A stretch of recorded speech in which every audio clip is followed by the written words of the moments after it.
అయితే హెయిర్ కు సంబంధించింది కెరటిన్ అన్నమాట. ఎవరి కాళ్ళు తీసుకుని వెళ్ళి మీరు పెట్టేసుకోవచ్చు. సండే పెట్టుకోవాలి. హెయిర్ సాఫ్ట్ అవ్వడానికి, హెయిర్ డ్యామేజ్ అవ్వకుండా ఉండటానికి ఇలా ఉంటదండి. వైట్ కలర్ లో క్రీమ్ అనేది డాండ్రఫ్ రాకుండా ఉండటానికి, హెయిర్ ఫాల్ కంట్రోల్ అవడానికి, హెడ్ ఏక్ ఉన్నా సరే బాగుంటది. 15 డేస్ కి పెట్టుకోవాలి.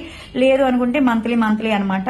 దీని కాస్ట్ వచ్చేసి 895 రూపాయలు ఉందండి. మీకు ఎవరికైనా కావాలి అనుకుంటే గనక స్క్రీన్ మీద ఉన్న నంబర్ కి వాట్సాప్ చేసి స్క్రీన్ షాట్ చేసి నాకు ఇది కావాలండి అని చెప్పండి. ఓకేనా? జెంట్స్ లేడీస్ ఎవరైనా యూజ్ చేయొచ్చు. 15 డేస్ కి ఒకసారి పెట్టుకోవచ్చు. లేదు అనుకున్నా సరే మంత్లీ అయినా పెట్టుకోవచ్చు అనమాట. ఓకేనా?